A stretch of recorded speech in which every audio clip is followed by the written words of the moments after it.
Vamos em pé.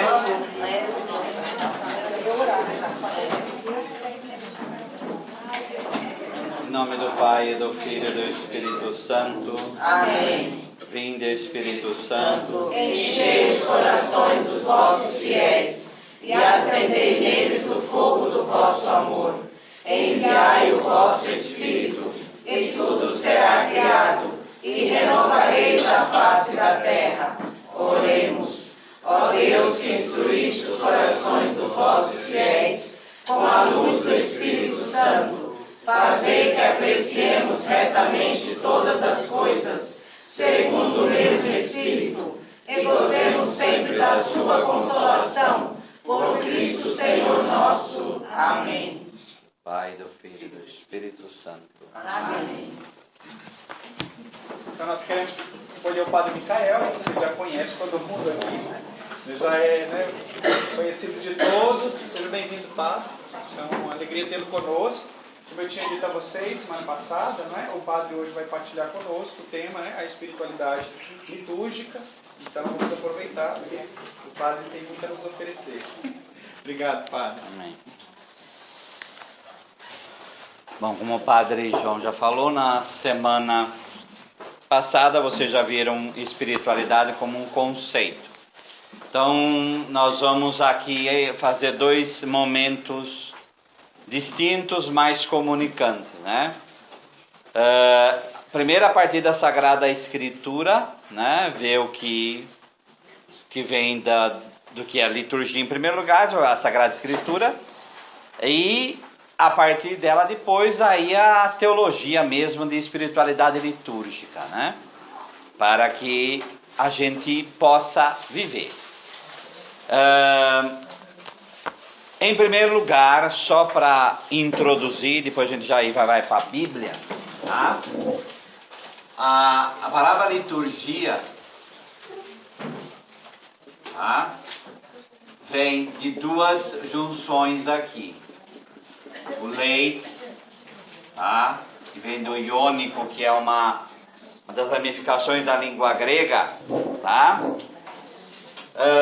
que vem de laos, que é povo, urgia de ergon, que é obra,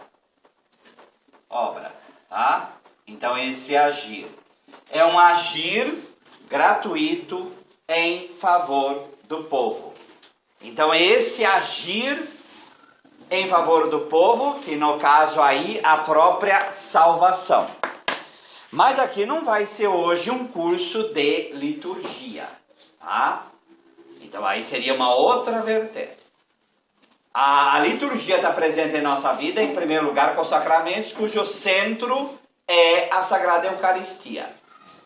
A pergunta que a gente tem que fazer ao iniciar essa tarde hoje é: que espiritualidade brota da liturgia que me faz viver?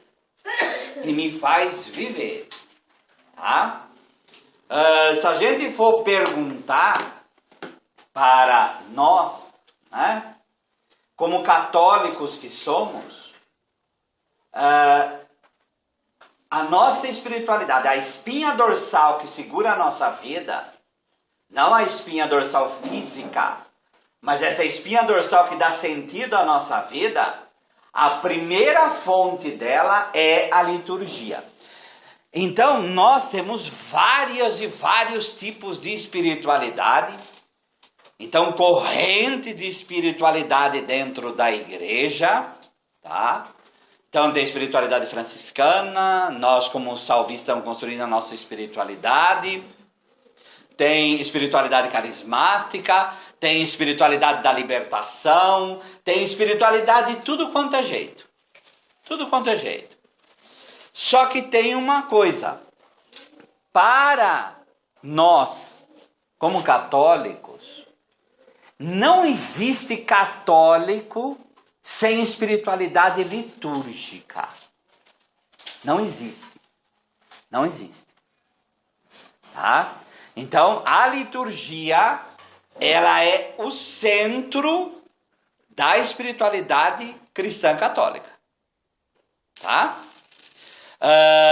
Tudo que coaduna com ela tem que ser pensado, repensado para fazer ela florescer. Por exemplo, existe espiritualidade budista, entre aspas duplas, sim, porque eles mesmos não vão falar isso. Porque espiritualidade é essa vida no espírito, como nós vamos ver daqui a pouco aqui. Mas há um modo do budista se relacionar, nem Deus tem, mas o modo de se relacionar com o transcendente. Então não dá para coadunar certos elementos budistas, por exemplo, conosco. Houve tentativas em certos setores de coadunar o pensamento marxista com a espiritualidade cristã. Não tem como. Não tem como. Tá? Então, o nosso modo de relacionarmos com Deus, que a gente chama de espiritualidade, sendo católicos, uma das marcas dele é a liturgia. E é isso que nós vamos ver aqui. Entre aspas, de novo, hoje, vamos dar, todos nós somos agente pastoral, trabalhamos em alguma pastoral, fazemos alguma coisa. Vamos hoje, entre aspas, repito, dar uma de egoístas hoje. Tá? Em que sentido? Como está a tua espiritualidade? E como está a tua espiritualidade? Teu modo de relacionar com Deus? E como está a liturgia? Quando a gente fala assim, da maior dia das mães, ai, como minha filha não vai na missa, meu filho não vai na missa. E aí começa, né? A gente sabe, todo mundo tem isso nas famílias. Mas hoje é o dia de, ao adentrar a esse processo todo, pensar como está o nosso relacionamento com Deus, como pessoas que somos, como católicos que somos. Então, até que ponto a liturgia é base no meu relacionamento com Deus? Até que ponto eu coloco minha vida nisso e deixo a liturgia invadir minha vida? Até que ponto isso acontece? Então são questões e que nós vamos agora ver. A liturgia é importante.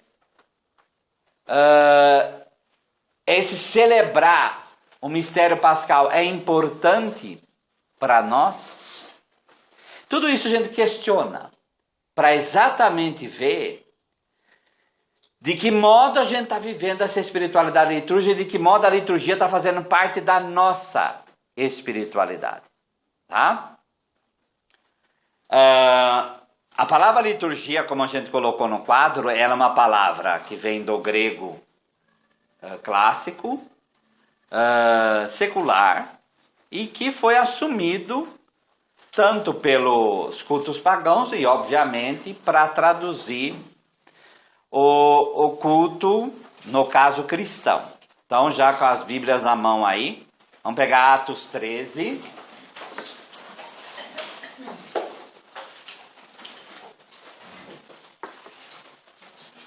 Versículo 2.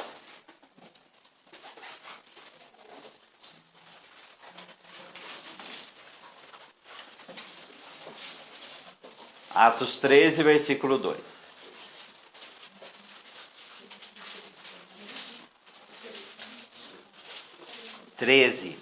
Tá? E servindo eles ao Senhor e jejuando, disse o Espírito Santo: separai-me agora, Barnabé e Paulo, para a obra a que os tenho chamado. Então, jejuando e orando, impondo as mãos sobre eles, os despediram. Por que eu estou citando esse versículo? A primeira palavra do versículo 2 aí, esse verbo aí, qual é a tradução de vocês aí? No meu caso aqui é servindo. Qual a tradução que vocês têm aí? Enquanto celebravam o culto ao Senhor. Então, mais específico, enquanto celebravam o culto ao Senhor. Tá? A palavra que está aqui no original é essa daqui. Tá? É liturgia. Então, é daí que vem toda essa palavra para designar culto a Deus, esse relacionamento com Deus, esse celebrar Deus na vida das pessoas, tá? Então foi uma palavra escolhida aí pela própria tradição para isto, tá? Então, como eu disse, essa liturgia ela tem que fazer parte da minha espiritualidade. Vamos pegar um pouquinho mais para frente aí, o próximo livro que é Romanos. Vamos pegar Romanos 8.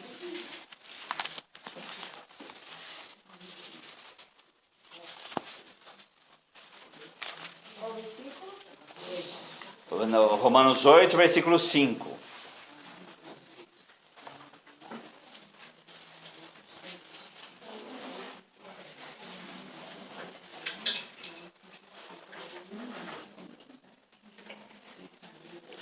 Com efeito, os que vivem segundo a carne desejam as coisas da carne, e os que vivem segundo o Espírito, as coisas que são do Espírito. De fato, o desejo da carne é morte, ao passo que o desejo do Espírito é vida e paz. Uma vez que o desejo da carne é inimigo de Deus, pois ele não se submete à lei de Deus e nem o pode. Pois os que estão na carne não podem agradar a Deus.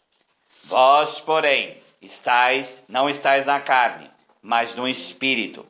Se é verdade que o Espírito de Deus habita em vós, pois quem não tem o Espírito de Cristo não pertence a ele.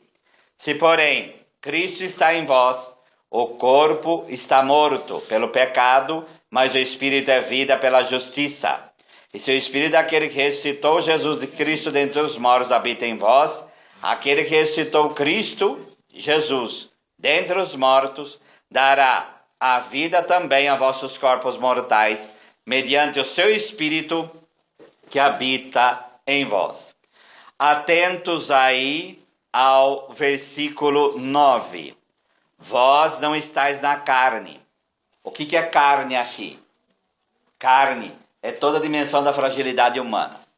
Então, segundo São Paulo, a coisa é o seguinte: ou você alicerça a sua vida no Espírito, e aí é no Espírito de Deus, ou você alicerça a sua vida na fragilidade humana. Quem alicerça a vida na fragilidade humana, que aí Gálatas 5 vai falar que é todos os atos egoístas, né? Assassinato, luxúria, tudo aquilo que aponta para mim. Então a tua vida é inconciliável com o Evangelho. Mas você pode me virar e falar, mas todo mundo tem pecado. Todo mundo tem tendência a isso. Nenhum de nós escapa disso. Só que uma coisa é você lutar contra isso. Outra coisa é você alicerçar a tua vida sobre isso. Isso é a vida segundo a carne que fala aqui. Nós somos chamados a viver uma vida segundo o Espírito. Quando a gente fala, como São Paulo aqui no 9, pois estão na carne, não podem, vós estáis na carne, mas no Espírito. E se é verdade que o Espírito de Deus habita em vós, pois quem não tem o Espírito de Cristo não pertence a ele. Essa vida segundo o Espírito, essa vida de acordo com o Espírito, como que a gente define isso? Isso é espiritualidade. A pessoa espiritual, ela vai buscando o que Deus coloca para ela, que primeiramente é amar, sair de si mesma para fazer o bem ao outro. Só que nós somos limitados, nós somos carne e o mundo nos arrasta. O que a gente precisa fazer para viver uma vida no Espírito? Nós precisamos da graça de Deus. E é por isso que, a partir de agora, nós vamos ver como o ser humano foi buscando essa graça de Deus, como o ser humano, ele precisa buscar um relacionamento com Deus. Relacionamento com Deus é a terceira pessoa da Santíssima Trindade, que nós conhecemos por Espírito Santo. Esse relacionamento com Deus faz com que eu vou saindo de mim mesmo e eu possa me doar, fazer o bem e aí me unir a Deus perfeitamente.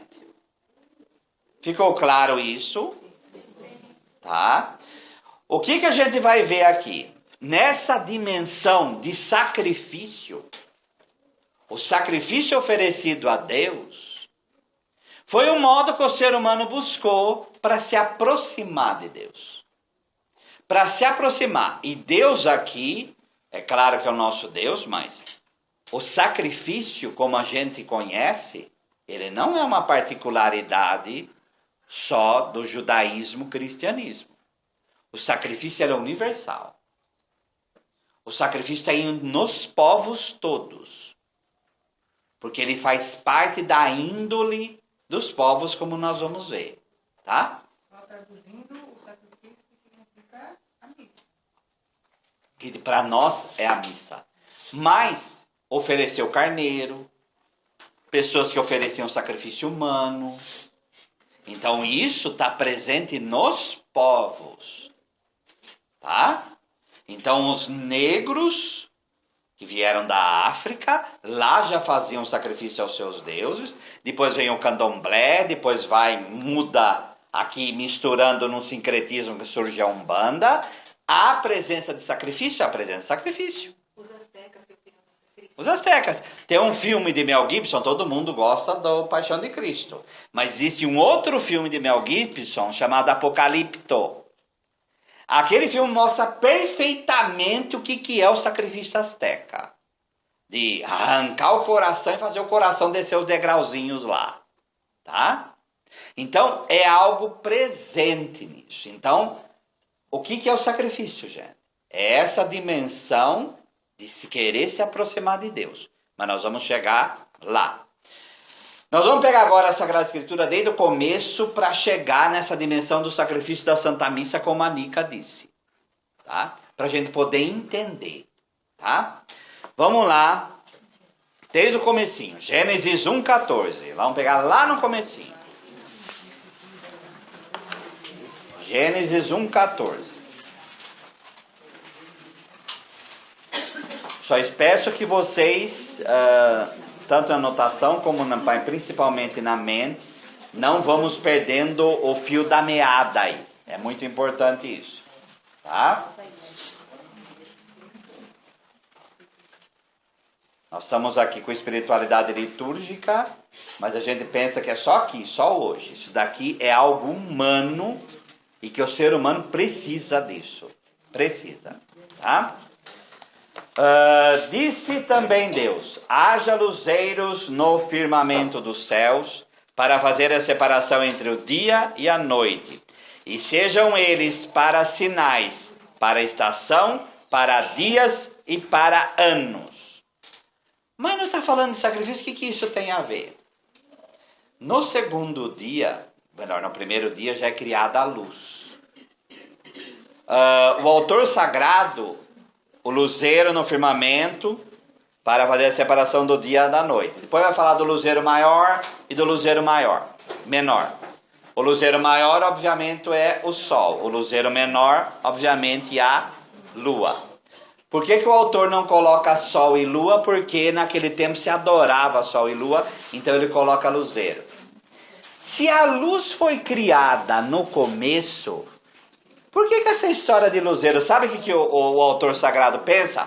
Que Deus pegou a luz e colocou, como na nossa lâmpada aqui. Ele colocou dentro do luzeiro maior, ele colocou nas pintinhas do céu, que são as estrelas, e ele colocou na lua. Mas sabe por que ele fala para marcar estações, dias e anos? Porque são os dias das festas. O que o autor pensa? Já no início... Deus criou o mundo para a Torá. Deus criou o mundo para a lei. Deus criou o mundo para fazer o ser humano descobrir a vontade de Deus e vivê-la. Então, já no começo, Deus já marcou os dias.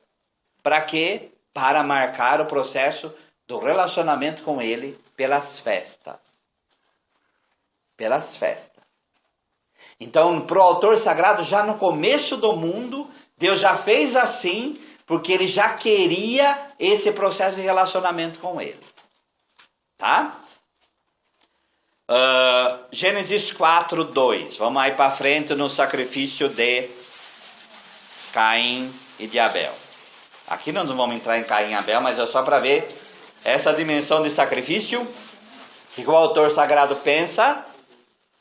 Os primeiros já faziam sacrifício. O que está na cabeça do autor sagrado? A dimensão sacrificial já estava lá no começo. A tentativa de voltar-se para Deus. O homem foi expulso do paraíso, Adão e Eva, toda aquela história, rompimento com Deus aconteceu. Os filhos dele já fazem sacrifício. Para quê? Para voltar no relacionamento com Deus. Correto? Tá? Repito, não vamos entrar na questão de Caim e Abel. Não é o caso aqui. Aqui é para ver isso aqui. Deus deu à luz Abel, seu irmão. Abel foi pastor de ovelhas e Caim lavrador. Aconteceu que no fim de uns tempos trouxe Caim do fruto da terra uma oferta ao Senhor. Abel, por sua vez, trouxe das primícias dos rebanhos e da gordura destes. Agradou-se o Senhor de Abel e de sua oferta, ao passo de Caim e sua oferta não se agradou. Irou-se, pois, sobremaneira Caim e descaiu-lhe o semblante. O que a gente quer enfatizar aqui? Há esse princípio de que a oferta feita a Deus do mundo do pastoreio animal e do mundo da agricultura. Para eles, é os dois mundos, que para nós também, né? Que sustenta o homem e que é oferecido a Deus. Tá? Desses mundos já surgem ofertas, e ofertar aqui é claro que é queimar para que a fumaça suba, tá? E essa fumaça subindo é o meu relacionamento com Deus. Então já no começo, o autor sagrado já viu o quê? Há esse princípio de querer aproximar-se de Deus. Correto? Tá? 14 e 18. Um pouco para frente aí.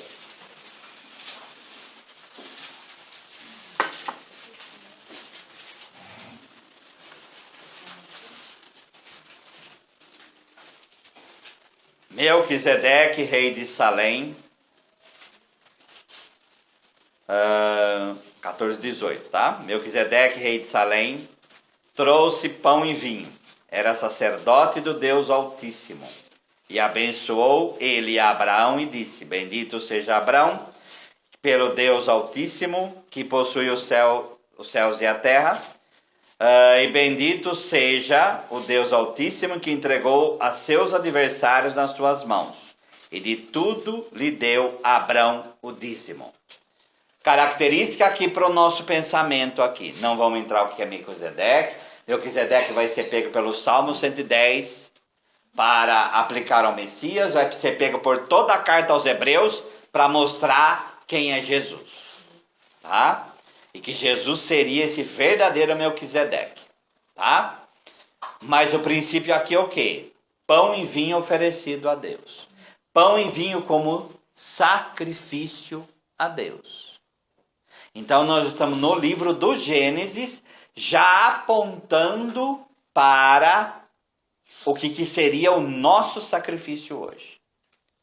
Abraão dá o dízimo, a carta aos Hebreus vai trabalhar isso, vai falar o quê? Ele reconhece que ali há um sacrifício, ele reconhece que ali é algo bom e que ali há um relacionamento com Deus. Tá? Então, esse dar o dízimo, mais do que dinheiro, isso não é importante aqui, é o reconhecimento. E um adendo aqui, Melquisedeque é sacerdote do Deus Altíssimo. Então já há um reconhecimento que havia um sacerdócio ali. A nossa própria palavra sacerdócio, sacer no latim é sagrado. Dote aí é dar. O sacerdote é aquele que dá algo sagrado. E a missão primeira do sacerdote é oferecer sacrifício. É oferecer sacrifício. Tá? Então o que eu quero mostrar aqui? Primeiro, profecia do que será o nosso sacrifício. oferecemos pão e vinho, tá? Segundo, esse reconhecimento de Abraão como pai de todos os povos, desse sacrifício. Antes disso, tem Noé, que oferece sacrifício, tá? Mas não vamos entrar em tudo aqui, que não dá. O livro do Levítico inteiro é sobre isso, tá? Aqui é só para ver esse fio da meada, para ver a importância disso. O que sacrifício tem a ver com liturgia? Aqui é a liturgia deles. Aqui é esse processo de oferecimento para se aproximar de Deus. Tá? No capítulo... Vamos voltar agora. Pega Gênesis 12, 7.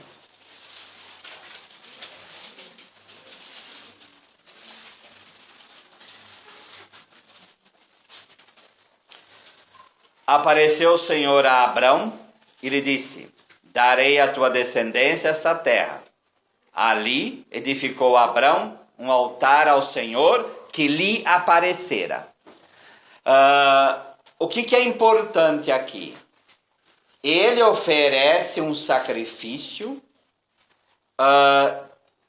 porque altar é lugar de sacrifício, tá? Então, Abrão oferece um sacrifício porque Deus lhe aparecera. O que quer dizer isso? É Deus que vem ao encontro do homem. E como que o homem vai ao encontro de Deus? Através dessa dimensão sacrificial. É como a gente quer estar próximo e caminhar em direção a Deus. Foi o que Abraão fez.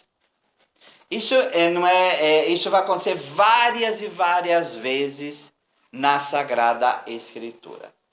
Várias e várias vezes. Tá? Mas acontece nesse processo todo, porque a gente tem que lembrar que Israel está dentro dos outros povos. Israel não tem construído um muro e ficou sozinho lá no meio, não tem nada a ver com os outros. Não. Ele está no meio ali dos outros povos. Vamos pegar Gênesis 22, 1.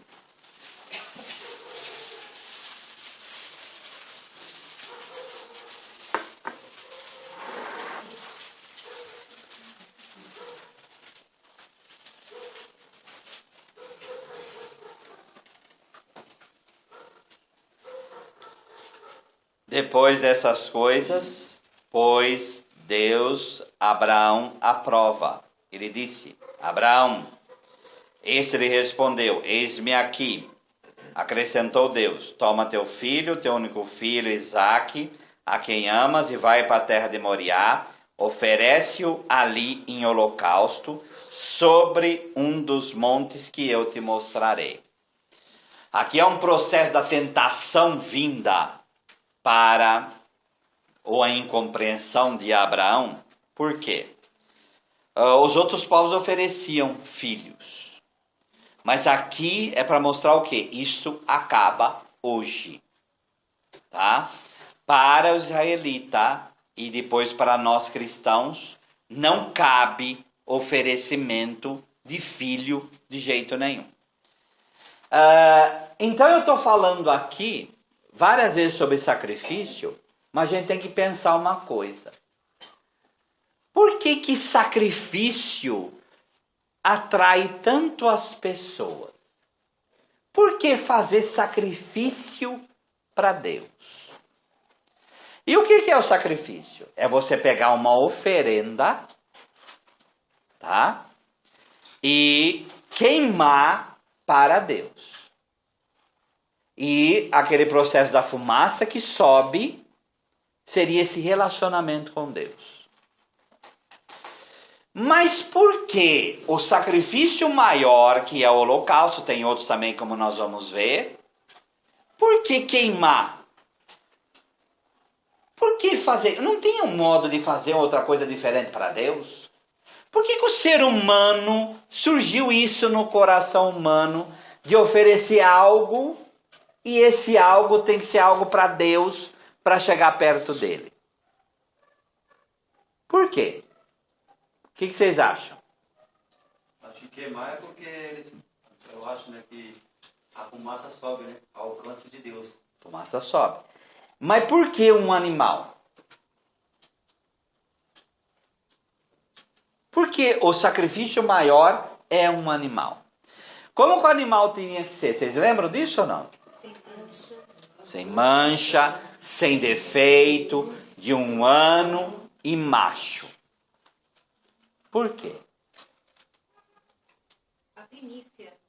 O homem tendia a escolher as primícias, aquilo que era o melhor. Aquilo que era melhor. Nós, gente, somos marcados sempre pelo rompimento, pela machucadura, por estar rachado interiormente. Na cabeça humana, e repito, aqui não é só na Bíblia, é em todo e qualquer lugar. Você pegar um animal e oferecer, significa que é algo totalmente puro. E o que é puro? Sem mancha, completo, inocente. E isso vai agradar a divindade. Aquele algo substitui a mim, que sou rachado, pecador e limitado. Entende? Repito, isso não é o macho, por quê? Porque é óbvio, na cabeça deles, hoje a gente tem conceito de óvulo e espermatozoide, naquele tempo não tinha. Quem fecunda é o homem, quem fecunda é o macho. A mulher é só, a fêmea é o canteiro, onde a sementinha brota. Então, quem é a razão de vida, quem é que faz surgir a vida, é o macho. Gente, vocês têm que se colocar no lugar daquele povo daquele tempo. É o que eles viam. Eles não têm conceito que nós temos hoje. Por isso, macho, por isso de 1 ano, novo, não oferecer já perto da morte. Eu ofereço a premissa da vida. Eu ofereço a premissa da vida. Gente, isso está em todos os povos desse mundo. Tá? Isso daqui isso não é teologia, isso é antropologia. Isso daqui é presente nos povos todos. Nos povos todos. Tá? É esse processo do quê? Substituição. Guarda essa palavra. Substituição. Aquele animal, ele toma o meu lugar. E ele é digno. Porque ele não tem mancha. Ele não tem... ele é puro. Ele é novo. Ele é cheio de vida. Deu para entender? Tá? Oferecer o filho é algo que é impensável nesse processo. E isso vai ser uma das características da religião de Israel que depois vai brotar no cristianismo. Ser humano não. Agora outros povos faziam isso. Outros povos faziam isso. Deu para entender? Tá?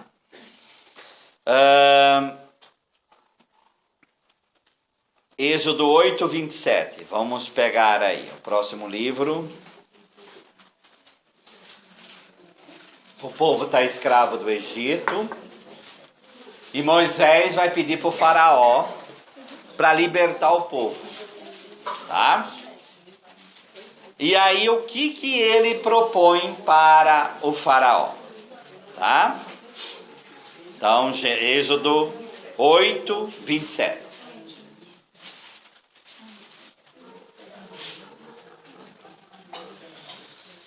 Temos de ir a caminho de 3 dias ao deserto e ofereceremos sacrifícios ao Senhor nosso Deus, como Ele nos disse. Para a alegação para o faraó libertar o povo, e Moisés não está brincando, é para que o povo possa adorar. E por que não adorar na terra do Egito? Porque a terra do Egito, marcada por escravidão, marcada pela idolatria, não é lugar para ficar fazendo adoração ao Deus único. Então nós temos que ir para o deserto. Nós temos que ir 3 dias de caminhada, porque lá é o lugar da adoração verdadeira. Então, essa alegação é feita em cima do quê? Do sacrifício. De oferecer sacrifício. E depois vai ter outros diálogos, né?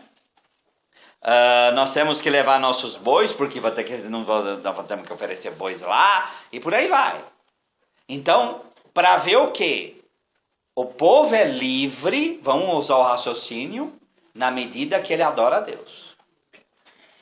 A gente não canta aquela música que de joelhos, aí, hoje livre sou. Hoje livre sou, na medida que de joelhos eu te adoro. Aquele que adora verdadeiramente Deus é livre. É o que eles estão falando aqui. Tá? Nosso povo, para adorar, tem que ser livre. Aí a gente vai prestar culto a Deus. Certo? Tá? 12:27. Um pouquinho aí para frente. 12:27. Aqui é o sacrifício pascal. Tá? E quando a criança pergunta o que é isso, quando o futuro vai perguntar o que é isso, aí respondereis: é o sacrifício da Páscoa ao Senhor, que passou por cima das casas dos filhos de Israel no Egito. Esse passar é que vem a palavra Páscoa.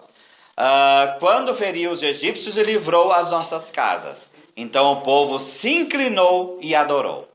Nesse pequeno versículo, quais os elementos que nós temos? É um sacrifício da Páscoa. Então é um sacrifício. Para que serve esse sacrifício? Para lembrar a libertação que Deus fez do Egito. Tá? E como foi essa libertação? Deus passou sobre as casas dos israelitas e matou os primogênitos dos egípcios. Tá? Deus intervém na história para a libertação. Vocês vão lembrar disso quando vocês fizerem esse sacrifício da Páscoa. Esse sacrifício é a lembrança disto. Tá? Então, o sacrifício, ele é fazer memória de algo que Deus fez e continua fazendo. E o povo se inclina e adora. O sacrifício também é para isso. Para se prostrar e adorar. Espero que vocês estejam colecionando esses elementos. Tudo isso, gente, não estou brincando aqui nem fazendo aula de Bíblia. Isso daqui são elementos de espiritualidade litúrgica. Tá? Adoração. Fazer memória. Tá? Sacrifício que nos une a Deus. Sacrifício que nos aproxima dele. Sacrifício pelo qual fazemos memória da nossa libertação. São elementos da nossa espiritualidade litúrgica. Sacrifício aceito por ele. Então, tá? Então, e é para adorá-lo. Tudo isso faz parte do nosso relacionamento com Deus, tá? Vamos agora numa outra profundidade ainda. Levítico 3:1. O capítulo 3 do Levítico vai descrever os vários sacrifícios, até chegar no maior deles, que é o holocausto, que nós não vamos ver. Mas eu quero pegar isso que é o famoso sacrifício de comunhão. Tá? Certas Bíblias vão traduzir por sacrifício pacífico, outra coisa a mais. Tá?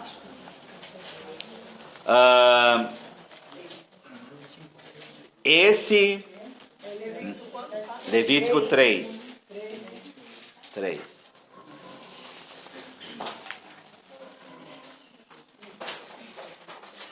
Se o sacrifício for um sacrifício de comunhão, tá?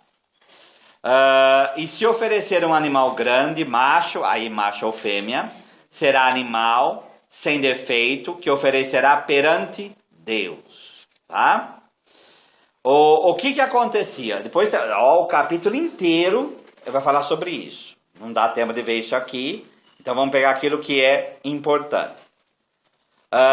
Nesse sacrifício de comunhão, por isso chama de sacrifício de comunhão, ou pacífico, que é paz, shalom entre Deus e o homem, a vítima é repartida entre Deus e o ofertante. O banquete sagrado, as partes mais vitais da vítima são oferecidas a Deus. E a melhor parte ao sacerdote, o resto ficava com aquele que oferecia. Olha a tríade: Deus, sacerdote e o ofertante. O que significava isso? Enquanto a fumaça sobe, o sacerdote pega a parte dele e o ofertante vai comer a parte dele. O que significa isso? O que significa? Que eu como aquilo que é oferecido a Deus. Eu faço parte disto. Deu para entender? Então é oferecido, o holocausto é totalmente fora, é tudo para Deus. Aqui no sacrifício de comunhão, eu faço parte porque eu como daquilo que é oferecido a Deus. Mistério da vida. Não, mistério dessa participação em Deus, é isso que é importante aqui. Deu para entender? Tá? Vamos pegar o Salmo 51, versículo 17.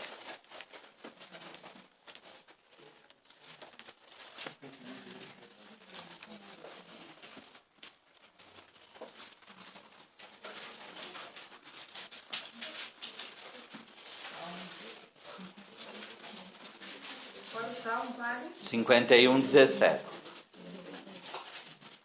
Agora na Bíblia Ave Maria pode ser que seja o 50, aí depende, eu não sei a numeração. Vamos lá.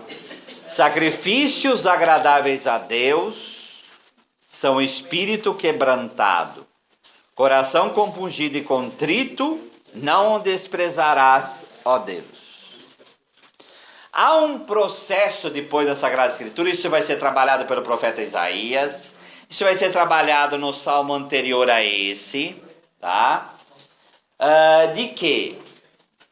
No salmo anterior a esse vai falar, os animais são meus. Eu gosto do sacrifício que vocês fazem, mas não fica apostando num animal só. O que acontece? É o que a gente chama de interiorização do sacrifício. O que Deus quer, quando a gente oferece algo fora, é o que está dentro de nós. Tá? Vou falar uma palavra bem clara aqui. A missa é sacrifício, certo? Deus precisa desse sacrifício? Não. Nós precisamos. A missa foi deixada porque nós precisamos.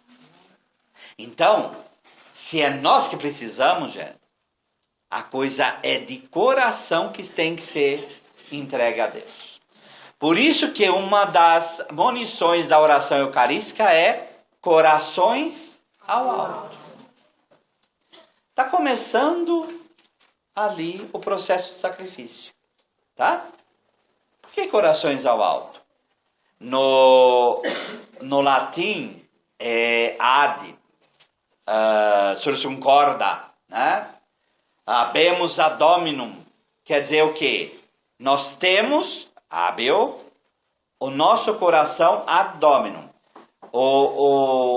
No latim, que não dá para traduzir literalmente para o português aqui, então, corações ao alto, nosso coração está em Deus, não é o que nosso coração está dentro de Deus. No latim, sabe como que funciona? Nosso coração está subindo para Deus, está indo para Ele. Quando o Salmo fala isso, o que Deus quer é um sacrifício, é um coração compungido. Então, o sacrifício exterior é para a gente aprender a entregar o nosso coração. Porque é este o sacrifício que Deus quer. Embora ele não precise, é agradável a ele, né? É agradável, mas é agradável quando a gente oferece. Aí é o que Ele quer. É o que Ele quer. O que eu quero dizer com isso? Vamos no contrário disso? Adianta algo só externo? Não adianta, gente. O externo é importante? O externo é importante. Mas não adianta só o externo. Tem que aprender a oferecer coração. Tá? Tem que aprender. Certo? Agora vamos para o Novo Testamento. Lucas 2, 24.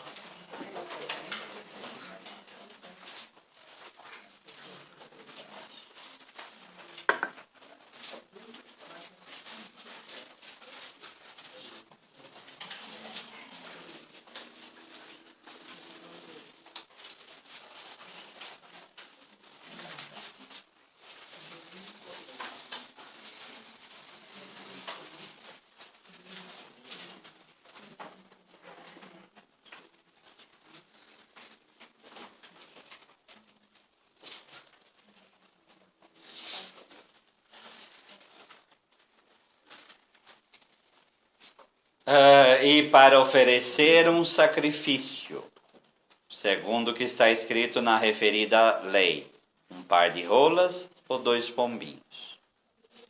O que está acontecendo aqui? É o sacrifício para a purificação de Nossa Senhora que ela deu à luz a Jesus.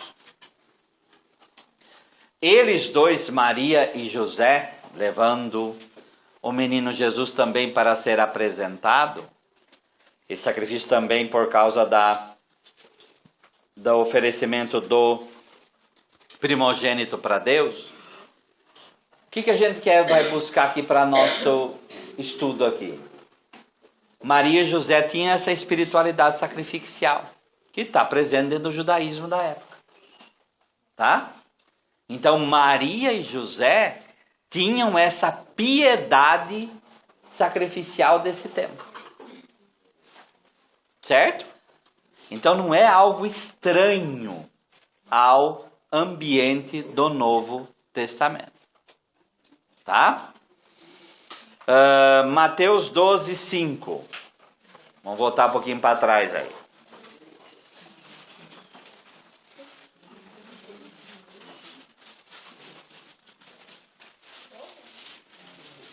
Mateus 12, 5.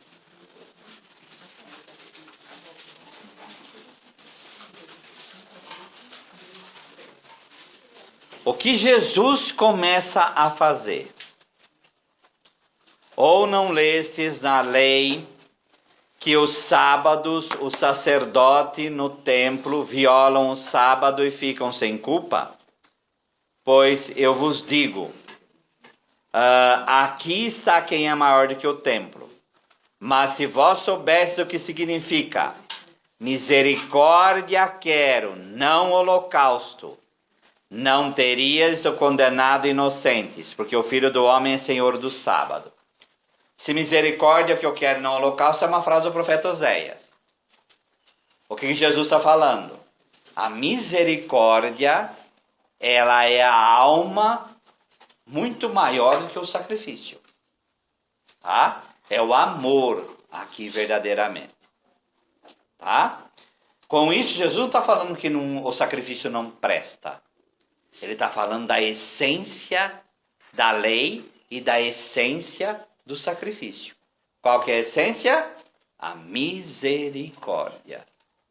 A essência é o amor. Tá? Jesus morre na cruz. Qual a hora que Jesus morre?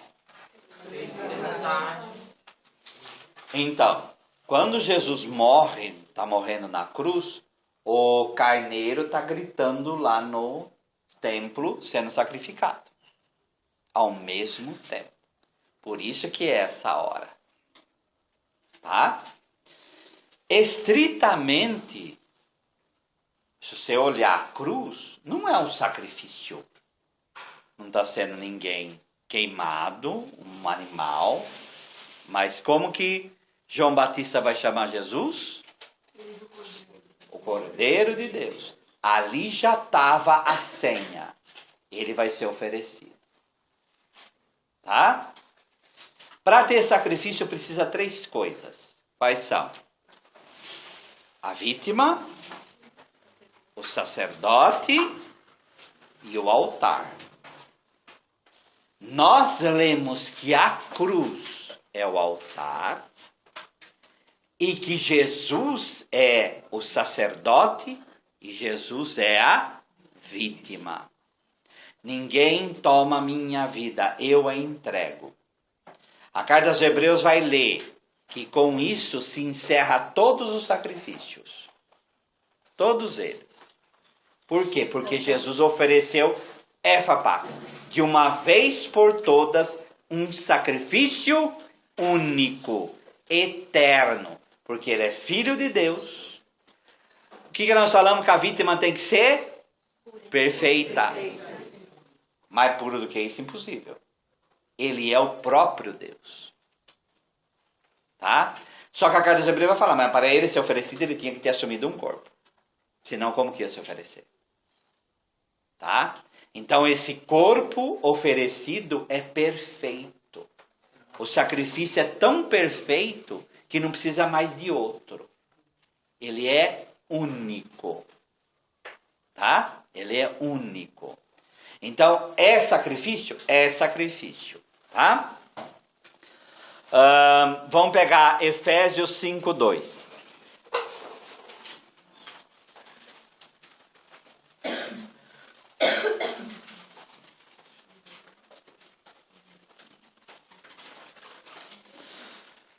Como que a Bíblia chama e ela vê esse sacrifício de Cristo? Vamos lá, Efésios 5:2.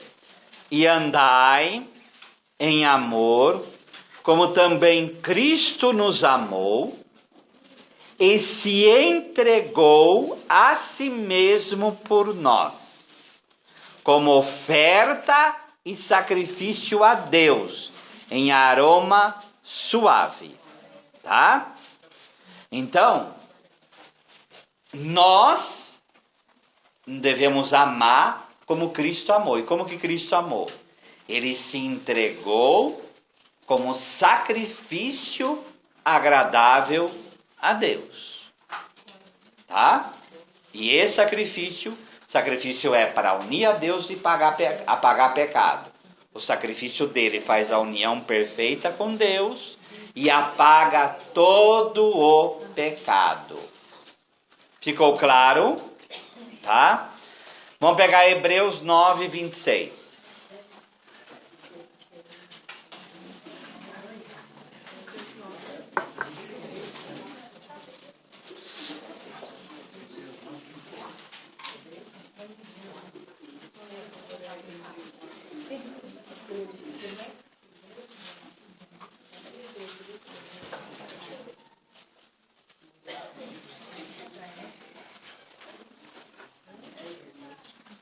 Ora, nesse caso, seria necessário que ele tivesse sofrido muitas vezes desde a fundação do mundo. Agora, porém, ao se cumprirem os tempos, se manifestou uma vez por todas para aniquilar, pelo sacrifício de si mesmo, o pecado. Então, o sacrifício de Cristo, a entrega dele na cruz, é feita uma vez por todas e apaga todo e qualquer pecado. Tá? E eu com isso?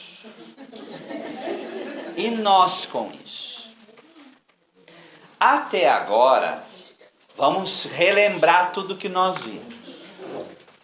A dimensão de sacrifício, vamos fazer uma memória aqui, tá? Incluindo o sacrifício do próprio Jesus. Para quê? O que é o sacrifício?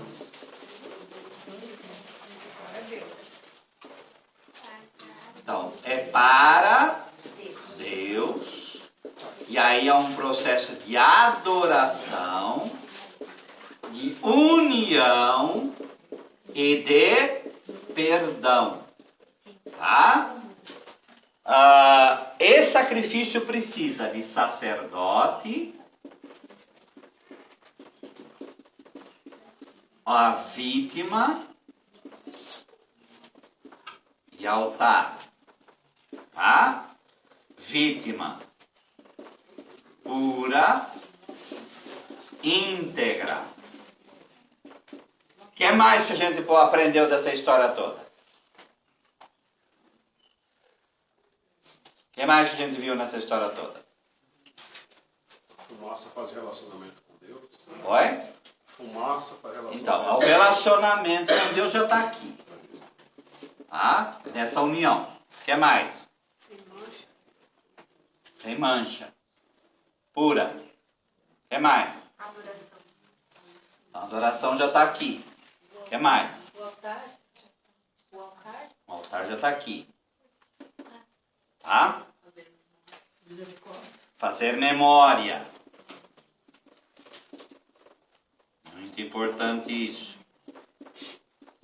O que mais? Tá? Esse é o objeto, esse é o sacrifício. Agora, e nós nessa história toda?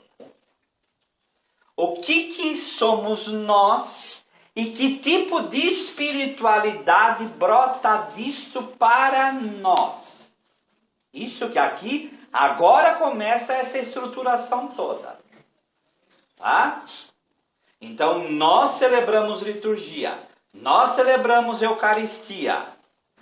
Esse pensamento todo, o que gera em nós e por nós? Então vamos ver a Sagrada Escritura novamente e vamos pegar a passagem mais clássica com relação a isso, que é Romanos 12:1. Então vamos nos ater bem direitinho. É um versículo só, mas ele é extremamente importante. Extremamente importante. Tá? É 12 ou 2, pai? 12. O que acontece na carta aos Romanos? São Paulo vai falar em Romanos 3:22, todo mundo está encerrado no pecado. Depois, ele vai falar da lei, tá? A lei não salva. Romanos 8, como nós vimos, é a graça que salva. Depois ele vai falar da salvação e a situação de Israel. Então ele faz toda uma teologia, tá? Depois de feita toda essa teologia, ele vai falar o quê? O que isso gera na nossa vida? Para falar o que gera na nossa vida, ele começa com essa seguinte palavra: exorto-vos, portanto, irmãos. Tá? Acharam aí Romanos 12:1? Pela misericórdia de Deus. Olha o que ele está dizendo aqui. A que ofereçais vossos corpos como um sacrifício vivo, santo e agradável a Deus. Este é o vosso culto espiritual. São Paulo está falando para a gente pegar um punhal, a pegar no nosso peito e jogar em cima do... Não está falando isso. Ele fala o que? Ofereçais vossos corpos como um sacrifício. Olha os adjetivos que estão aí. Mas tem uma palavra antes. Um sacrifício, tem uma antes ainda. Vivo. Santo e agradável. O que é, vamos meditar sobre essa palavra. O que é um sacrifício? O que é oferecer vossos corpos? Oferecer é uma palavra, gente, que é aquela coisa de oferecer para Deus mesmo. É isso daqui. É isso daqui. Essa vítima tem que ser pura, tem que ter sacerdote, tem que ter altar, tem que ter adoração. É um sacrifício de adoração? São Paulo está falando o quê? Tudo isso daí nós vamos trazer para o nosso corpo. Tá? Como que isso daqui a gente pode viver? Ofereçais vossos corpos como um sacrifício vivo, santo e agradável a Deus. Primeiro, nós somos chamados a oferecer o nosso corpo. O nosso corpo é aquilo que nós somos. Tá? Aquilo que nós somos. E a gente é chamado a oferecer como um sacrifício, em primeiro lugar, vivo. O que é isso daí, um sacrifício vivo? O que nós vamos oferecer para Deus?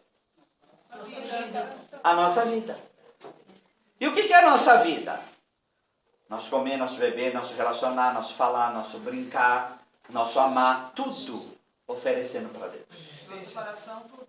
Oi? É. Coração. Tudo, as nossas decisões. Você falar oferecer coração, está oferecendo suas decisões para Deus. existência concreta do amor. Isto. São Paulo está falando o quê? Acabou esses sacrifícios aqui. Agora o sacrifício é o próprio Cristo e nele nós vamos oferecer um sacrifício santo, vivo, santo e agradável a Deus. Esse sacrifício é santo por causa que somos nós? Não. Ele faz assim. E esse sacrifício, ele vai ser agradável a Deus. Repetindo, ele não precisa. Tá? Mas ele quer que a gente se ofereça. Esse é o vosso culto espiritual. Como está a tradução dessa última palavra, culto espiritual, na Bíblia de vocês? É a última palavra do versículo 1. Oi? Culto espiritual, o que mais? Culto autêntico, o que mais? Culto racional. Tá? Gente, presta atenção. Em grego, isso daí porque a carta foi escrita em grego, lógica é latreia. Latreia, não se assusta com a palavra, nós falamos ela. Latria. O que é latria? Quando a gente fala idolatria é o quê? Latria, gente, é servir. Servir. Então, latria é o serviço a Deus. Quando a gente serve ídolo, a gente está cometendo idolatria. Então, logiqué latreia. É um culto, latria, logiqué. Lógica, logos, é palavra, é discurso, é expressão daquilo que eu sou. Então, esse culto adorável, agradável a Deus da minha vida, deve ser a expressão do mais profundo daquilo que eu sou, mais profundo daquilo que eu penso, o mais profundo daquilo que está em mim. Tá? Agora, pegando esse versículo, é bonito isso ou não? Sim. Vamos pegar isso aqui. Essa adoração, essa união, esse perdão. É isso que a gente faz quando a Eucaristia nos transforma. E aí assim a gente pode oferecer isso para Deus. Mas em primeiro lugar, o batismo nos faz sacerdotes. A gente no batismo, quando a criança é ungida, unido a Cristo, sacerdote, profeta e rei. A gente fala isso direto, não sabe nem o que está falando, né? Sacerdote é essa palavra aí. Pelo batismo, tua vida é consagrada a Deus, e aí tudo que você vive se torna e deve se tornar um culto agradável a Deus. Isso começa os indícios de espiritualidade litúrgica, gente. Unir liturgia à vida começa por aí. Senão, a gente põe o pé para dentro da capela, da igreja, a gente fala, minha vida está lá, agora eu vou adorar, quero esquecer, e volta para a vida de novo. Está errado. O processo é, eu vou deixando Deus me transformar pela liturgia, aí eu ofereço a Deus um culto verdadeiramente agradável a Ele. Ficou claro isso, gente? Então, quando a gente fala de espiritualidade litúrgica, é relacionamento com Deus no Espírito. O primeiro pensamento, quando a gente fala de espiritualidade litúrgica, é esse. Esse é o modo como Deus transforma e santifica a minha vida. Se não, para que eu vou à missa? Para que eu fui batizado um dia? Não vale nada. Deu para entender? Tá? Vamos para ficar mais claro, vamos pegar uma outra passagem. Filipenses 4:18.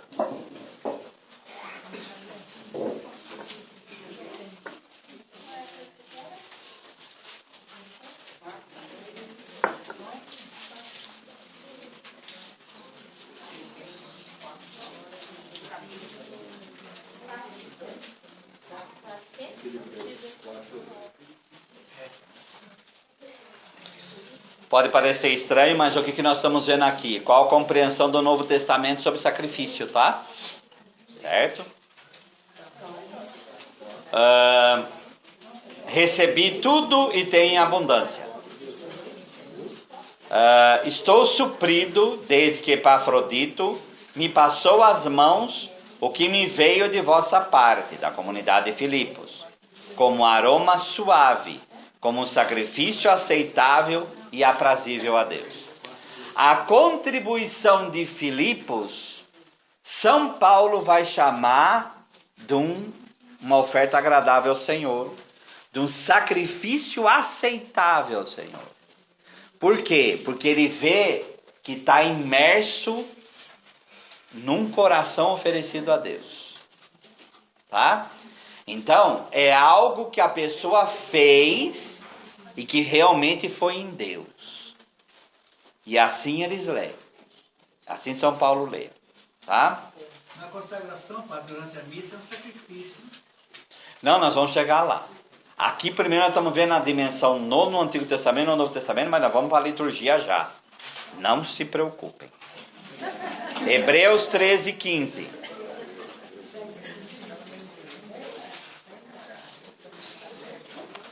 Hebreus 13, 15. Outro elemento aí de espiritualidade presente na Sagrada Escritura.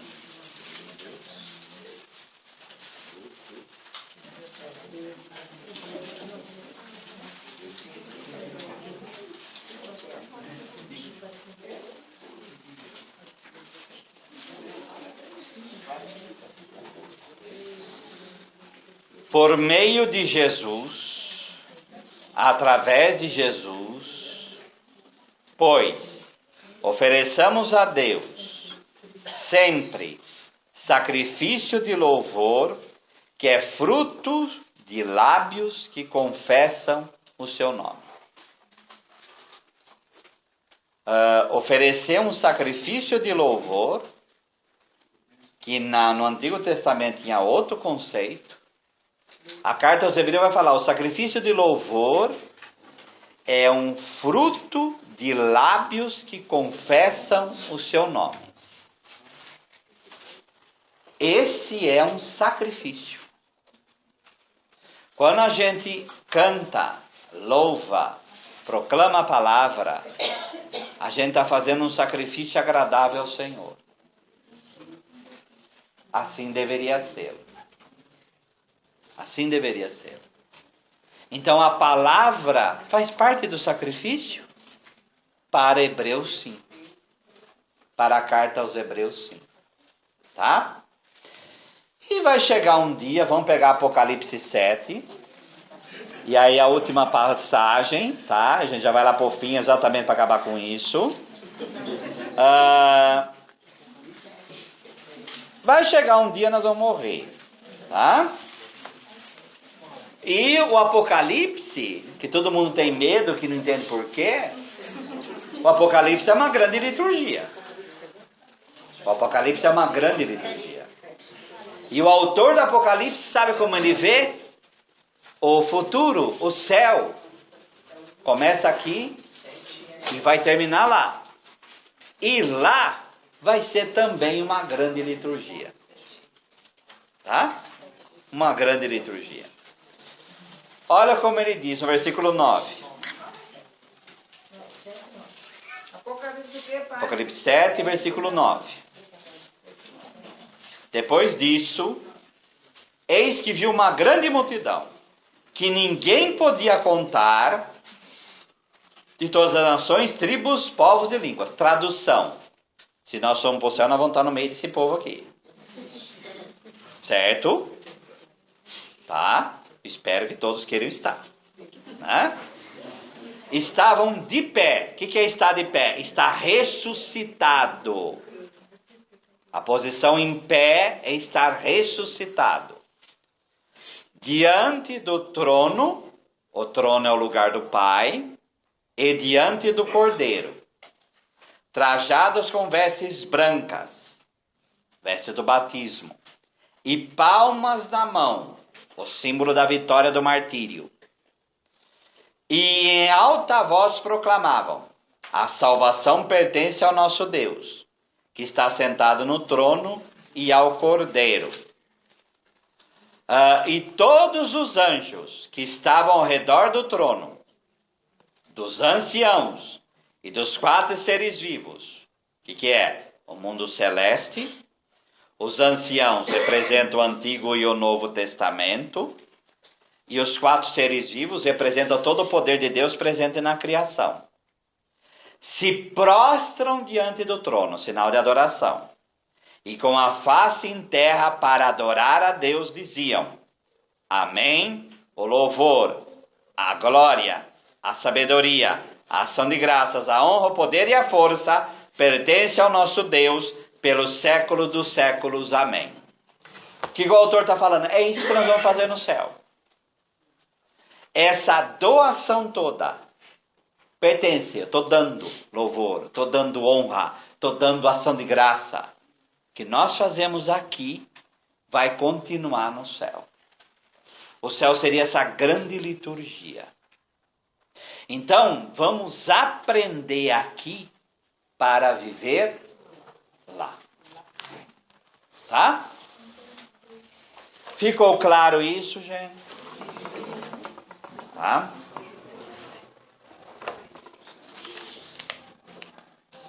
Então vamos agora. Feito isso, vamos traduzir e trazer tudo isso para a nossa liturgia aqui. Tá? Não importa se a liturgia é feita, realizada, celebrada na Basílica de São Pedro aqui. Mas antes disso, em primeiro lugar, claro, uma coisa óbvia, e esses elementos nós já vimos, nós só vamos agora coadunar, ligá-los para ficar claro. Tá? Então, espiritualidade é essa vida no Espírito, essa vida a partir de Deus, essa vida que me estrutura como pessoa, e a partir dela, dessa espiritualidade eu vou viver. Mas aqui nós estamos falando de espiritualidade litúrgica. A liturgia, 2 conceitinhos básicos, tá? Que é o quê?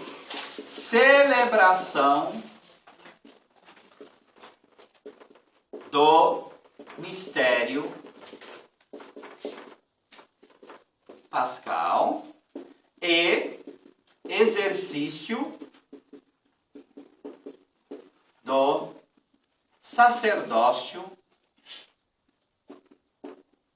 de Cristo. Tá? O que é celebrar?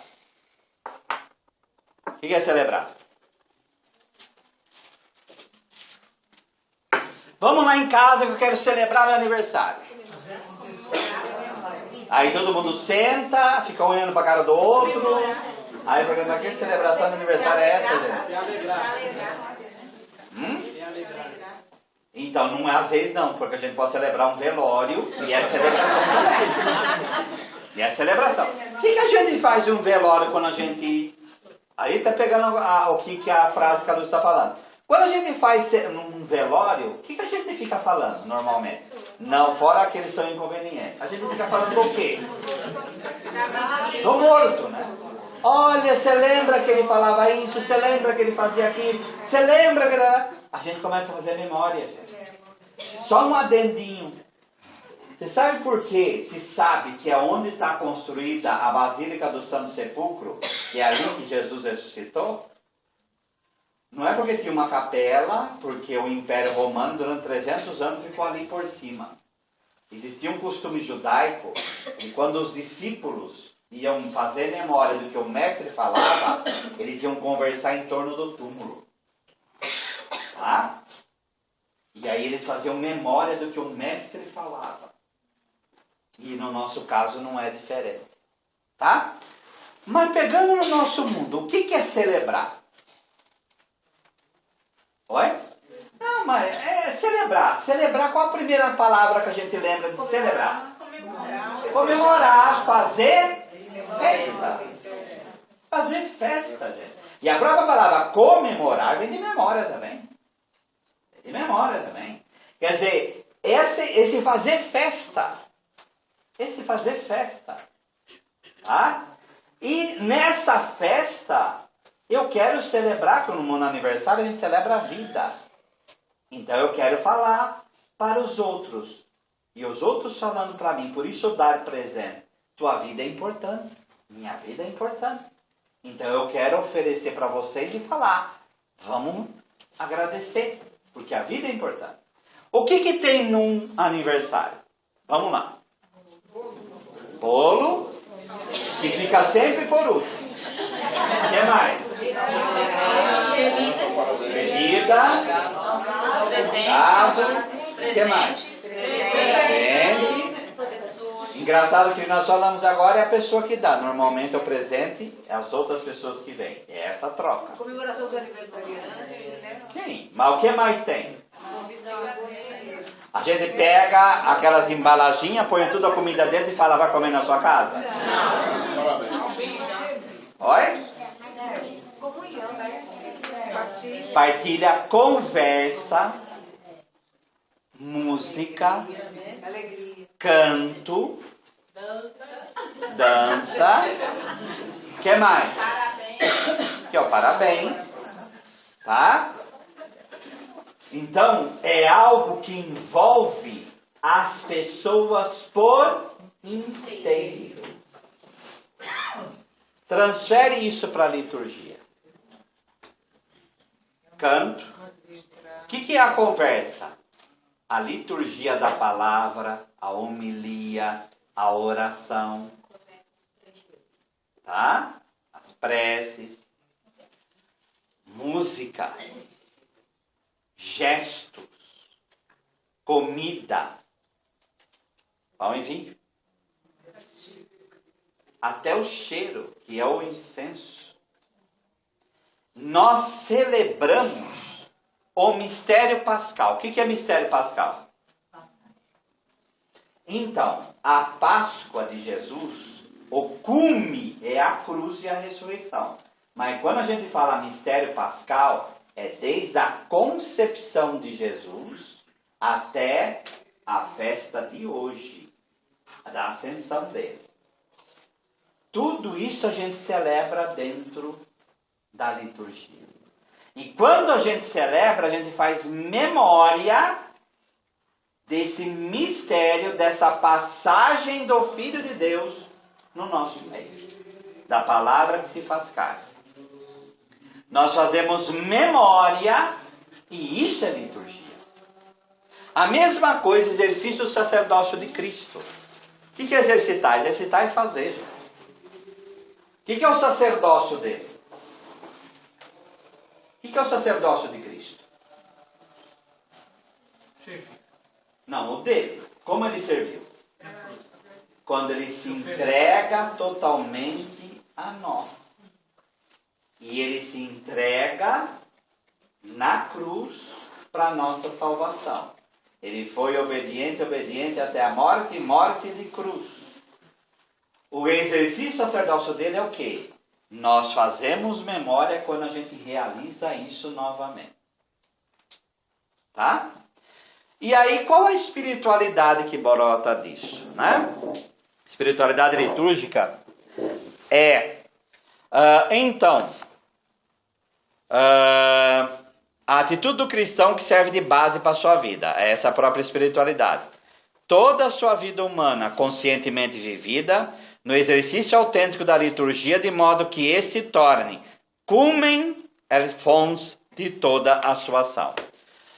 A espiritualidade litúrgica, ela surge quando eu torno isto daqui, a própria liturgia, cume e fonte.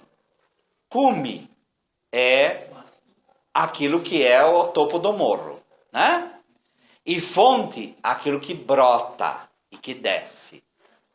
Quando eu vou e realizo aquilo que no orai irmãos e irmãs, para que levando ao altar as alegrias e fadigas de cada dia, nos disponhamos a oferecer um sacrifício seja aceito por Deus Pai Todo-Poderoso.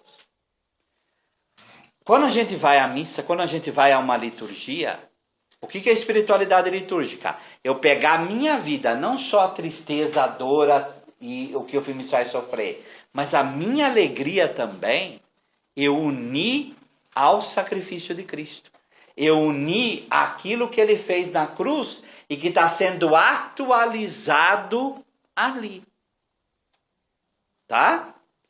Quando eu faço isso, a liturgia se torna cume. Mas ela se torna fonte também. Por quê? Porque quando eu faço isso, eu obtenho a graça necessária para viver como cristão aquela semana que Deus me coloca à minha frente. A liturgia se torna fonte de graça para mim. Por quê? Porque eu comungando em Jesus Cristo, comungando aqui não é só a comunhão eucarística, mas é essa união com Jesus Cristo, me faz ter força, ter graça para viver a minha vida. Aí, meu trabalho, minha diversão, meu relacionamento vai ser um culto agradável a Deus. Como a gente diz como salvista, nós vamos ser verdadeiramente um louvor de Deus. Tá? Mas não pela minha própria força, mas pela graça de Deus. Sim? Por isso a grande valia da missa, não é, Padre? Não, sim. A igreja vai dizer que nada supera em eficácia aquilo que a liturgia faz. E aí me deixa pronto para o sacerdócio, que é o servir. Então, vamos dizer assim, não seria o sacerdócio servir. O sacerdócio seria essa união. O que seria? Vamos lá voltar na oração lá do batismo. Unidos a Cristo, como sacerdote, profeta e rei. O que seria o servir? O rei. O rei é aquele que nasceu para servir o povo. Então, unidos a Cristo Rei, é aquele que é chamado a servir no mundo. Não reinado de 7 coroas, mas de serviço. De serviço. E não de dominação, como o livro do Apocalipse traz. Tá? É importante a vivência em comunidade, né? Sim. Para poder chegar a essa Sim. espiritualidade. Por quê? Porque a espiritualidade litúrgica é uma espiritualidade eclesial. Ela é em igreja. Ela não é individualista. Tá? Ela não é individualista. Tá? O exercício, quando possível, da perfeição perfeita da vida cristã, com que o homem regenerado no batismo, cheio do Espírito Santo, recebido na confirmação, participando da celebração eucarística, assinala toda a sua vida mediante esses 3 sacramentos, com o objetivo de crescer dentro do quadro das celebrações. Então eu sou batizado, crismado, recebi a primeira Eucaristia, e a liturgia da Eucarística e as outras formas de liturgia vão alimentar e vão me transformar para que eu cada vez mais ame melhor e ofereça a Deus verdadeiro sacrifício, que é uma vida santa. Tá? Então, santidade, como foi dito do coração, é essa transformação interior em que eu vou tomando decisões e fazendo coisas que agradam verdadeiramente a Deus. Se nós somos deixados para nós mesmos, a gente só faz pecado, gente. A gente só faz pecado. Tá? Então a espiritualidade litúrgica, ela é caracterizada por essa união com Deus através da liturgia que vai me transformando, aí sim eu me torno uma verdadeira liturgia viva. Uma liturgia viva. Tá? Então, repito, não importa se é na solenidade da capela da Basílica de São Pedro ou se é nas nossas comunidades, a liturgia é a mesma. Tá? E a partir dali ela vai nos transformando e aí a gente pode realmente oferecer a Deus um sacrifício agradável a Ele. Atividade da vida cotidiana na santificação mediante a conformação com Cristo, crucificado, ressuscitado, na esperança da última suprema realização escatológica, tá? Em louvor da glória de Deus. A gente vai caminhando nisso até chegar à nossa última ato litúrgico da nossa vida, que vai ser a nossa morte. Quando a gente vai se oferecer. A gente não fala tanto de oferecer, oferecer, oferecer. Na nossa morte a gente vai se oferecer para Deus. De uma vez por todas. Tá? Para ir celebrar a liturgia lá. Tá? A liturgia por excelência, né, sabe, que será celebrada na missa. Sim, sim. Mas interessante que ela começa aqui. Isso fica claro quando a gente celebra a missa, no final do prefácio, quando a gente fala, há uma só voz, com os anjos e com os santos proclamamos, santo, santo, santo. O que é uma só voz? A adoração feita aqui não é diferente da adoração feita lá, porque o Deus é o mesmo, tá? O Deus é o mesmo. Então, o Deus que eu adoro aqui é o mesmo Deus que eu vou adorar na eternidade. Então, eu tenho que ter fé o bastante para trabalhar isso no meu coração e na minha vida. Ficou claro? Tá?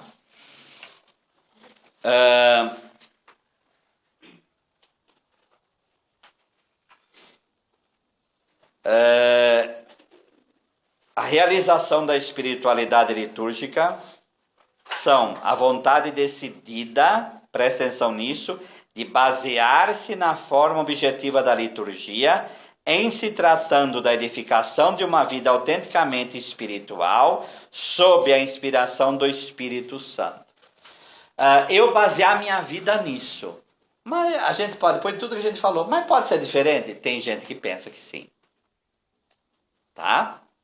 Há setores que muitas vezes as pessoas num ativismo começam a realizar as coisas, e isso não é muito difícil, a gente pensar. Você sabe muito bem, gente que às vezes trabalha em festa, por exemplo. Eu trabalhei tanto que até esqueci de ir à missa. Tua festa não valeu nada, me desculpa falar. Tua atividade não valeu nada. Certo? Então, nós que a gente precisa construir comunidade, a gente precisa fazer isso. O que adianta construir desse jeito? O que adianta construir desse jeito? E, infelizmente, a gente encontra isso. Na minha... agora, com Dom José, voltamos a fazer tapetes, aquela coisa toda, né? Na minha paróquia de origem... Quando a matriz agora está em final de reforma, está quase para inaugurar, mas quando era na matriz a procissão de Corpus Christi, a feitura dos tapetes, que eram 10 quarteirões, e quarteirões mesmo, a bitola, que é a distância de uma para outra, era 1,60 m. E o que acontecia? Os fulanos iam fazer, começavam meia-noite, e depois não ia na missa. O padre o que fez? Reduziu a bitola de 1,60 m para 1 metro. Nós começávamos aí a fazer o tapete às 8 horas, antes do meio-dia acabava. Para ninguém ter desculpa para não fazer. Tá? Então... não tem cabimento você imolar a vida lá para fazer tapete e depois não ir na festa. Eu preparo tudo para a festa e depois não vou. Tem cabimento isso. Então, quando a gente fala isso aqui, é ter essa vontade verdadeira de eu basear a minha vida sobre a liturgia. Sobre a liturgia. Então, essa vontade, ela não pode ser, vamos fazer de conta. Ela tem que ser real. Pode ser limitada, senão não vai agradar. Senão, ela não une. Não une. Tá? Mas vamos para o outro lado agora. O concílio vai também falar que não é liturgicismo. O que é liturgicismo? A igreja não é só liturgia, viu, gente? A nossa vida... então eu vou ficar morando na capela, vou morar na igreja 24 por 2, porque assim eu vou para o céu. Santa Teresa de Jesus, já no Livro das Fundações, falava: se você ficar o dia inteiro rezando, você nunca vai saber se você é humilde ou não. Porque você tem que mostrar que a tua oração valeu na medida que a tua vida em comunidade mostra isso. Então, o nosso rei, que é o nosso servir, ele tem que se efetivar na vida. Então, a vida do cristão é essa: formados pela palavra, como estamos fazendo aqui, unidos a Deus pelo sacerdócio, que é a liturgia, vamos realizar obras de amor na vida, pela graça que Ele nos dá. É assim que cristão se torna santo. Então, a liturgia, ela é fundamento objetivo da nossa espiritualidade, do nosso relacionamento com Deus. Certo? Tá? Essa, portanto, é a piedade objetiva, isto é, uma espiritualidade que se orienta conscientemente segundo dados objetivos das celebrações litúrgicas, dos sacramentos e da oração da igreja. Então é uma piedade objetiva porque se baseia em algo real, em algo que realmente é constatável. E eu vou deixando aquilo transformar a minha vida e a minha história. Tá? Sem ser intimista, eu vou ver uma religião só dentro de mim. Tem gente que só quer sentir interiormente. Tem gente que só quer sentimento. Tem gente que só quer um relacionamento racional com Deus. Ou você oferece tudo, ou nada. Não, esse é o primeiro ponto. Servir é depois. Eu, quando vou para a liturgia, tenho que unir a minha mente, o meu coração, o meu sentir, o meu íntimo, o meu fora, o meu dentro. Por isso que tem palavra, tem gesto, tem tudo. Tá? Oi? É uma entrega total que me envolve por inteiro. Agora, é uma entrega a algo objetivo, que não é meu, é da igreja. A liturgia não é nossa, a liturgia é da igreja. Tá? Então essa preocupação toda em celebrar bem, em obedecer às rubricas, em fazer tudo direitinho, é porque não é nosso, é da igreja. Então a gente se oferece a algo que nos é dado. E isso vai modificando a minha vida. Aí aponta para o sacerdócio, né? Sim, sim. O fato de que é preciso apropriar-se daquela realidade objetiva por meio de um compromisso totalmente pessoal para que depois pô-la em prática de modo vivo. Então, eu tomo posse dessa realidade que é a liturgia, ela me transforma para realmente eu servir. Trata-se simplesmente de uma forma particular dessa relação direta com o Redentor, que existiu historicamente, mas que se acha presente de modo supra-histórico. O Jesus está vivo, que ontem, hoje, sempre. Ele atua através da liturgia. Então a gente tem que crer que o que nós recebemos do Senhor, como está na 1 Coríntios 11, 23, que é a Sagrada Liturgia, é a manifestação daquilo que Jesus é. Tá? É a manifestação daquilo que a igreja é. Nessa manifestação, eu tomo parte e sou transformado por ela. Por isso que ninguém tem o direito, gente, de demolir aquilo que a liturgia é. Claro que também não é uma peça de museu, como vai dizer o Papa Francisco. Ela é dada à vida nas nossas comunidades com aquilo que a gente tem. Mas eu não posso demoli-la para fazer de acordo com o meu gosto. Tá? Por isso que chamam esse termo, falar que é uma piedade objetiva, não é uma piedade subjetiva. Uma piedade que se baseia em algo que é fora, em algo que é da igreja, e em cima desse algo que eu estruturo a minha vida e a minha história.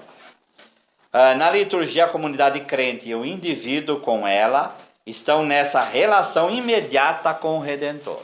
Outra característica dessa espiritualidade litúrgica, como nós já falamos e aqui repetimos, não é uma espiritualidade individualista.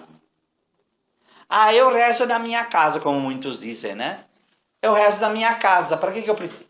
Nós precisamos da igreja para rezar e celebrar.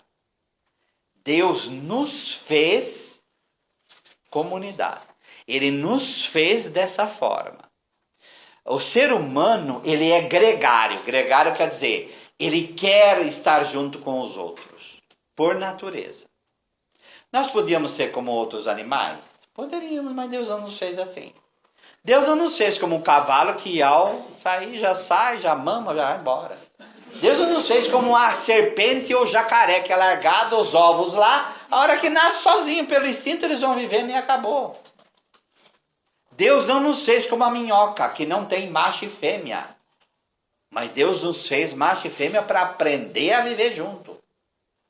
Para aprender que até a reprodução vai da união de duas pessoas, sendo um homem e uma mulher. Então o ser humano, por natureza, ele é gregário. Portanto, a espiritualidade litúrgica, ela é marcada por viver em igreja. Então, individualista, gente, não pode ser católico. Todos nós temos individualismo e egoísmo dentro de nós, é óbvio. Mas a gente tem que ir matando e ir trabalhando isso. Agora, eu não posso ter uma perspectiva de igreja em que eu vou trabalhando, em que Deus tem que sustentar o meu egoísmo.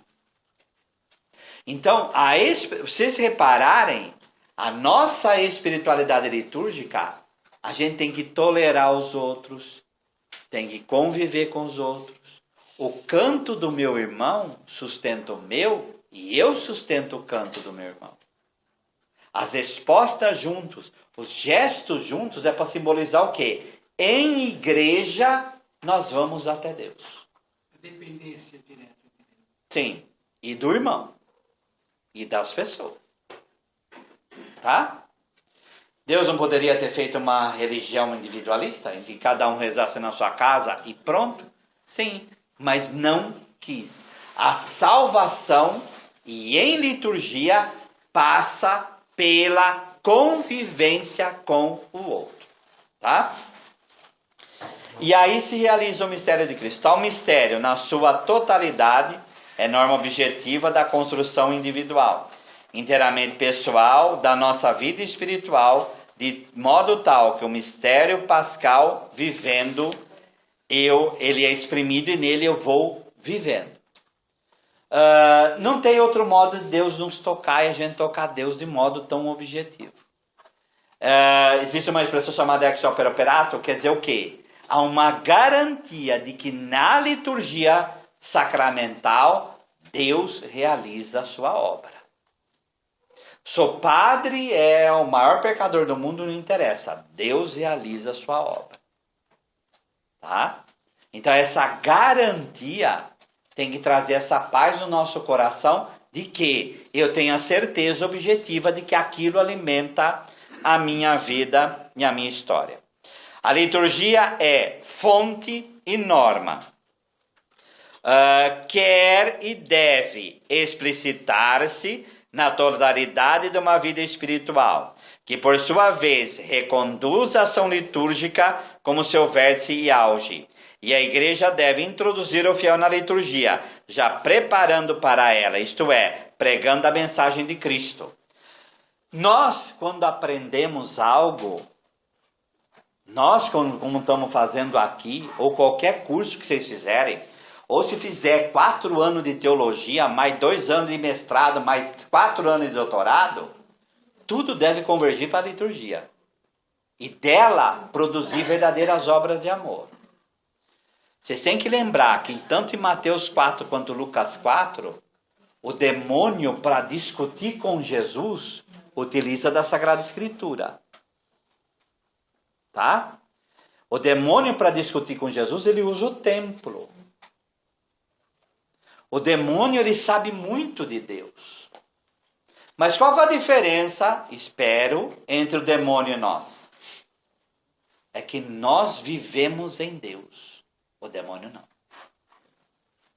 Tá? Nós temos a Deus como amigos. Como vai dizer Jesus no Evangelho de João. Vós sois meus amigos. Para o demônio, Deus é o inimigo. Tá? Então, o demônio sabe. O que adianta saber e não se abrir a graça? Vamos jogar para nós. O que adianta você conhecer, você saber um monte de coisa? Você ter 40 anos, faz 40 anos que eu vivo dentro da igreja. Ótimo, tua vida foi transformada? Se não foi, está precisando começar. Agora, com 41 anos de igreja, vamos recomeçar. E vamos deixar Deus transformar. Então, o primado, gente, não é do conhecimento, é da graça de Deus. E aonde a gente obtém a graça de Deus? Na liturgia. É nela, como uma grande fonte, vem a graça de Deus do mistério pascal, que vai me renovando interiormente e vai propiciando a mim uma oferta verdadeira a Deus. Tá? Por que eu estou falando isso? Porque a gente, como ser humano, todos nós aqui, sem exceção, nós temos uma capacidade imensa para cair num orgulho espiritual e achar que tudo isso daí eu não preciso nada disso. Não preciso nada disso. Eu me relaciono com Deus, eu peço perdão a Deus, eu vivo muito bem assim. Nós somos assim. Nós somos orgulhosos. Então a liturgia vem sempre nos lembrar que nós precisamos de Deus. E nós precisamos entrar nesse processo para ter Deus na vida. Tá? A espiritualidade litúrgica é, portanto, uma atitude cristã abrangente, com que se reconhece a realidade iminentemente da liturgia e nela se vê a fonte e o ápice da vida cristã ao longo da peregrinação rumo ao cumprimento pleno da mesma no reino eterno de Deus. Uma outra dimensão agora que nós não falamos até agora, a dimensão do tempo. Tá? A chegada para Deus do cristão não é assim, tá? Não é assim, certo?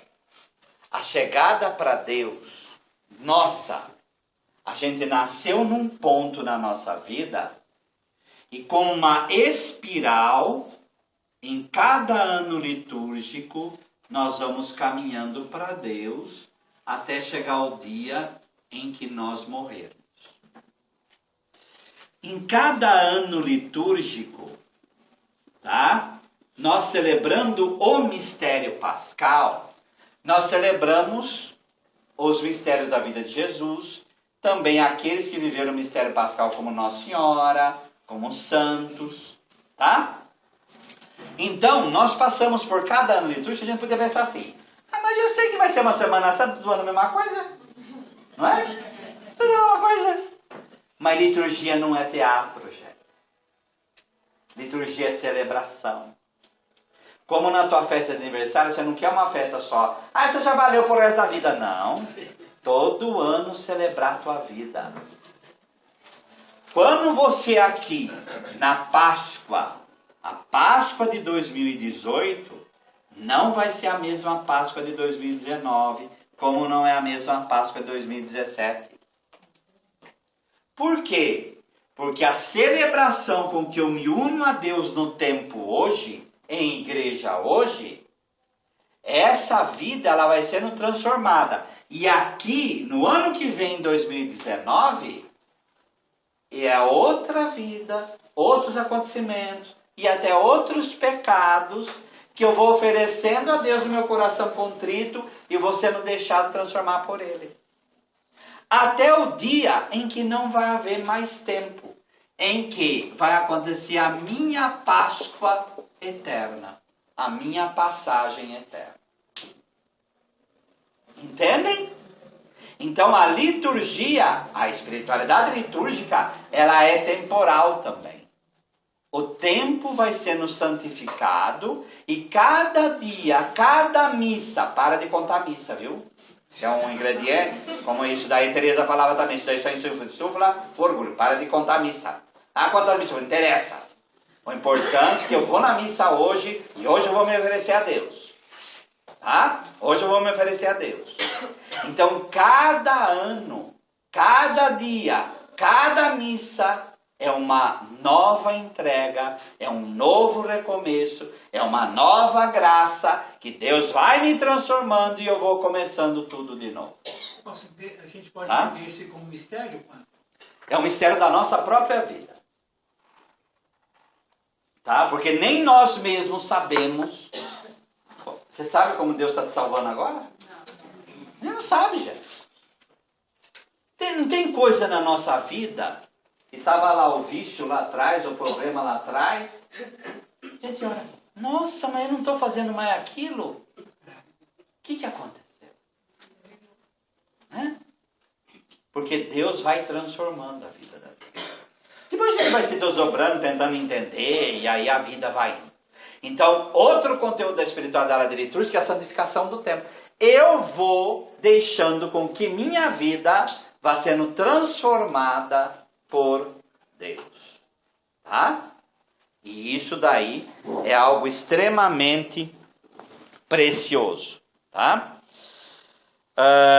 A primeira tarefa dessa espiritualidade consiste, portanto, em cumprir do modo devido tal ação sagrada e nela tomar parte de modo consciente, ativo e frutuoso.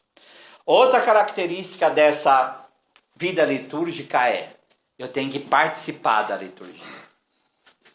E essa participação tem que ser ativa, consciente e frutuosa. O que é ativa? Como vai dizer, o cristianismo não é gnose, né? O cristianismo não é pensar só. O cristianismo é agir, é vida. Então a minha participação tem que ser com mente, corpo, ação, com tudo aquilo que eu sou e tenho. Essa participação, ela tem que ser consciente. O que é consciente? Eu tenho que colocar aquilo que eu penso, aquilo que é minhas decisões perante Deus. Não pode ser só algo exterior, porque também não pode ser algo só interior. E essa participação na vida litúrgica, ela tem que ser frutuosa. O que é frutuosa? O que é fruto nesse caso aqui? E nós vimos em Romanos 1, Romanos 12, 1. Ela tem que ser frutos do quê? Frutos de santidade. A liturgia tem que propiciar em mim que eu comece a ver transformação na minha própria vida. Amém? Amém. A gente poderia fazer um curso aqui de 500 anos sobre isso, mas não dá. Agora, nesses 5 minutos que faltam, alguma questão, ficou alguma lacuna, alguma coisa que vocês gostariam de saber que eu não falei?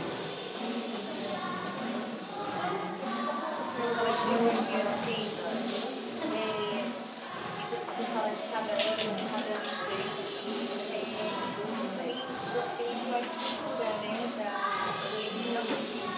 Não. Se reparar, por exemplo, a sexta-feira da paixão é sempre a mesma coisa. Sempre a mesma coisa. Eu que vou diferente.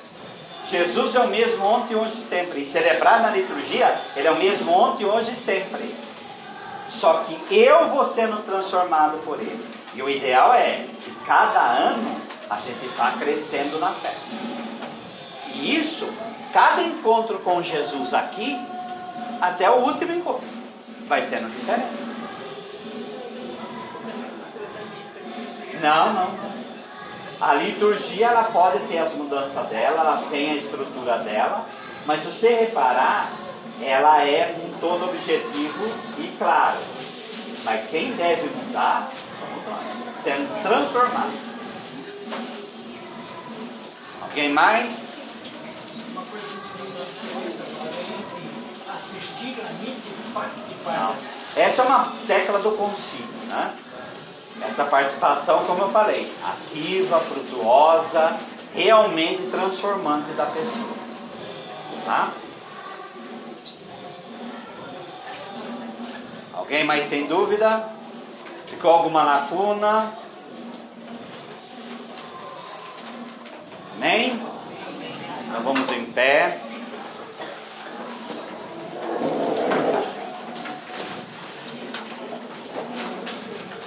Vamos agradecer ao Senhor. E nesse momento, nessa oração, nós vamos para uma próxima liturgia. Você foi na missa hoje, um dia você vai voltar aí na missa de novo. Então vamos pedir para a próxima liturgia que a gente participar. E vamos pedir que o Espírito Santo, nessa oração do Senhor, que o Espírito Santo possa tocar o nosso coração lá. E que naquela liturgia que a gente participar, a próxima, tá? Tudo isso venha e seja solidificado no nosso coração. Tá bem? Amém. E que Deus possa realmente nos transformar pela liturgia celebrada. Por isso, rezemos, entregando nossa vida e nossa história nas mãos do Senhor, a oração que o Senhor Jesus nos ensinou. Pai nosso que estais nos céus, santificado seja o vosso nome. Venha a nós o vosso reino. Seja feita a vossa vontade, assim na terra como no céu.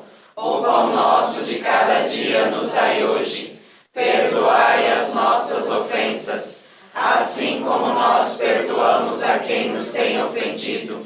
E não nos deixeis cair em tentação, mas livrai-nos do mal. Amém. Tem uma bênção no Missal Romano e é essa bênção que eu quero desejar para vocês.